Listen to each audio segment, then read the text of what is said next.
कलेजा बदल कर देखो। हम कपड़े बदल बदल कर रहेगा, ये वाला कपड़ा पहनेंगे तो अच्छा लगेगा, शंकर जी के मंदिर जा रही हूँ ये कपड़ा पहनूं। कोई ने कह दिया सफेद कपड़े पहनकर शंकर को रिझाओ, कोई ने कह दिया पीले कपड़े पहनकर शंकर को रिझाओ, कोई ने कह दिया नीले कपड़े पहनकर शंकर को रिझाओ, कोई ने कह दिया काले कपड़े पहनकर शंकर को रिझाओ। कितने कपड़े बदलोगे और कब तक बदलोगे? कपड़े बदल बदल कर थक जाओगे, पर मेरा शंकर रिझने वाला नहीं है। शंकर को रिझाने के लिए कपड़ा नहीं, अपना दिल बदल कर देखो, कलेजा बदल कर देखो, शिव तुम्हारे सामने होगा। हम कलेजा नहीं बदल पा रहे, हम कपड़े बदलने में रह गए। फैशन करेंगे, कपड़े बदलेंगे, जितना लोगों को अच्छा दिख सकता है, गले में रुद्राक्ष की माला पहन लो, त्रिपुंड धारण कर लो, थोड़े जटा जूट बाल बड़े कर लो। आज के जमाने में बनी बनाई जटाएं मिलती हैं, खूब नए नए बाल लगवा लो और बांध बुना के तैयार होकर हम अपना वेश बना लो। वेश बदलने से और भाषा बदलने से शंकर नहीं मिल सकता, वेश और भाषा से नहीं। मेरा शंकर भगवान दिल के भाव से, हृदय के भाव से मिलता है। निर्मल मन सो मोहि पावा, मोहि छल छिद्र कपट ना भावा। मुझे केवल निर्मल स्वभाव, निर्मल चित्त, निर्मल बुद्धि, निर्मल मन चाहिए। मन क्यों आयो कथा में?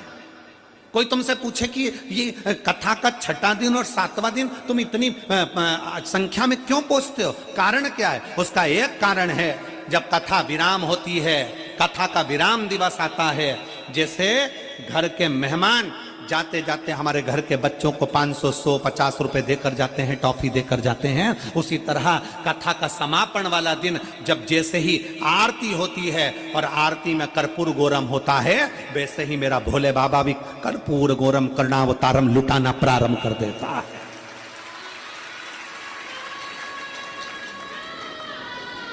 क्यों विराम के दिन की कथा, समापन के दिन की कथा में लोग आंस लेकर झोली पसार पसार के बैठते हैं? ठंडी में, गर्मी में, बारिश में, कितनी भी बारिश बरसे लोग उसमें बैठे रहते हैं, कितनी भी गर्मी पड़े लोग उसमें बैठे रहते हैं, कितनी भी ठंड पड़े। अभी मैनपुरी में, वहां मेरठ में ठंडी ठंड थी, लोग बैठे सुबह 8 बजे। क्यों?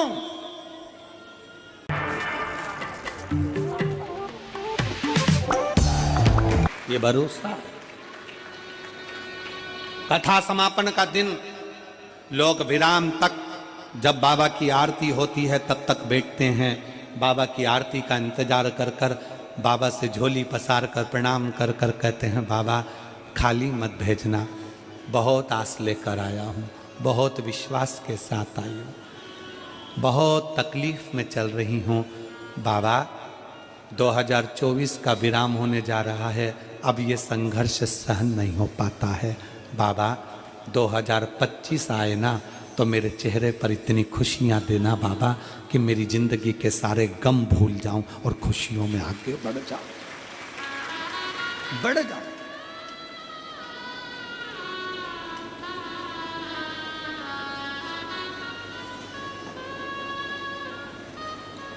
कल हम कमल देवांगन जी के यहाँ जब बैठे हुए थे, मिल रहे थे सबसे, तो कोई ने कहा था, गुरुजी हम देवांगन जी से बोलते हैं ना तो ये कथा हम 2024 का एंड और 2025 का प्रारंभ, मतलब हम 31 और 1 के बीच में ले लेते। हमने उनसे कहा हम नहीं देते, क्योंकि हम 2024 का विराम भी हमारे कुबेर भंडारी के चरणों में करते हैं और प्रारंभ भी हमारे कुबेरेश्वर बाबा के चरणों से करते हैं। 2 दिन हमारे बाबा के चरणों में हम वहीं रहकर उसकी आराधना, 31 तारीख को भी बाबा की आराधना और 1 तारीख को भी बाबा की आराधना दिल से कर। उसकी चैत्र का महीना में जब नूतन वर्ष आता है तब भी बाबा की आराधना में लगे।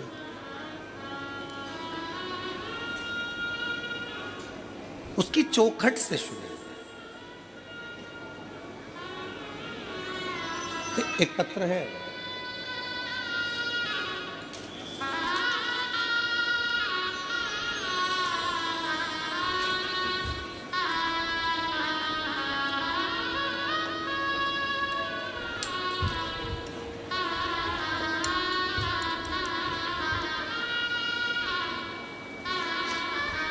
हे गुरु जी, श्री शिवाय नमस्तुभ्य।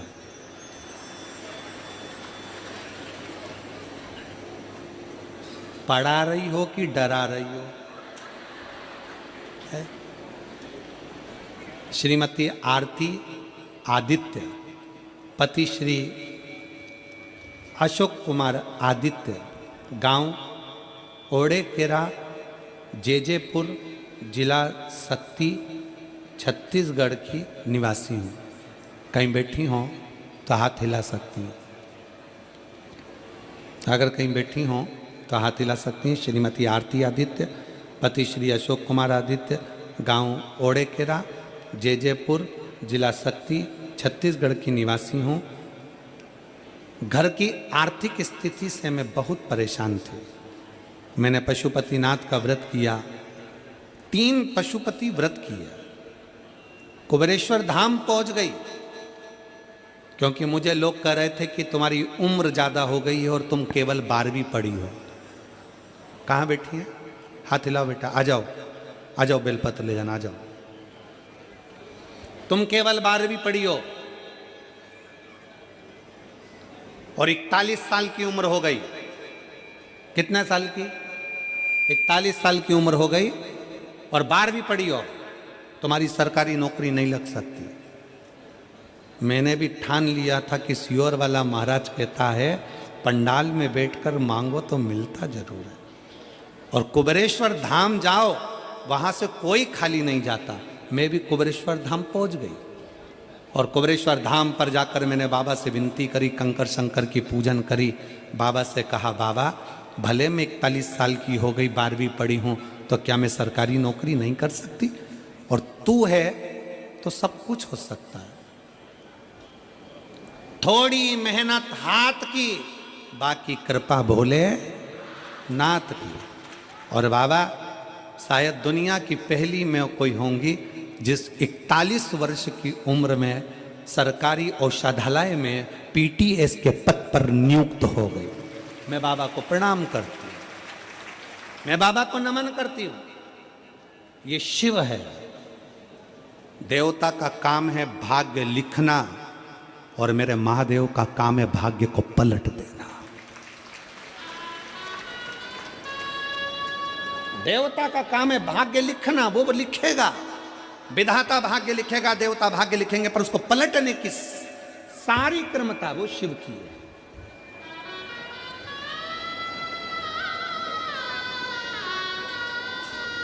सारी अब किस विश्वास के साथ में मैं कहूँ इन शिव भक्तों से, आप जो कथा सुनने के लिए बैठे हो ना, रात भर से इंतजार कर रहे हो, क्योंकि कल छठा दिन शिवरात्रि का दिन था, रात भर से इंतजार कर रहे हो, आपका विश्वास दृढ़ हो। और 2025 की पहली कथा हाले कोसा में होगी,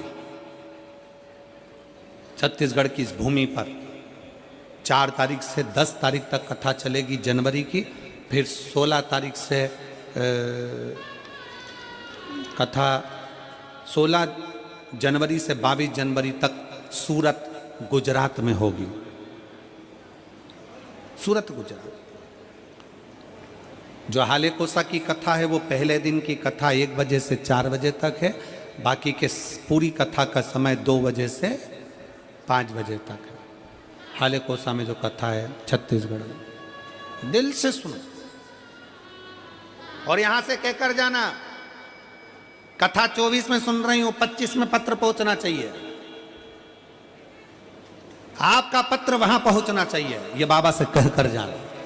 भले बीच में 2-4 दिन हो, परंतु हमारा पत्र वहां पहुंचे और ये विश्वास के साथ पहुंचे। आज के साथ उस पर दृढ़ता विश्वास करिए।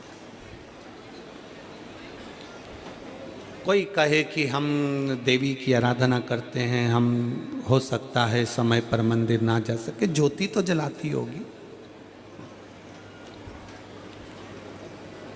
कितनी माताएं बैठी हैं जो रोज अपने घर में आरती करती हैं, भगवान की दिया लगाती हैं, पूजन करती हैं, आरती करती हैं। सब लोग करते हो, रखो।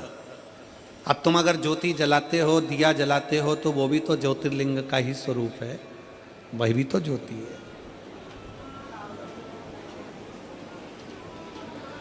शिव तुम्हारे भाषा से और तुम्हारे वेश से, तुम्हारे वस्त्र से नहीं रिश्ता, शिव तुम्हारे भाव से रिश्ता, भाव से।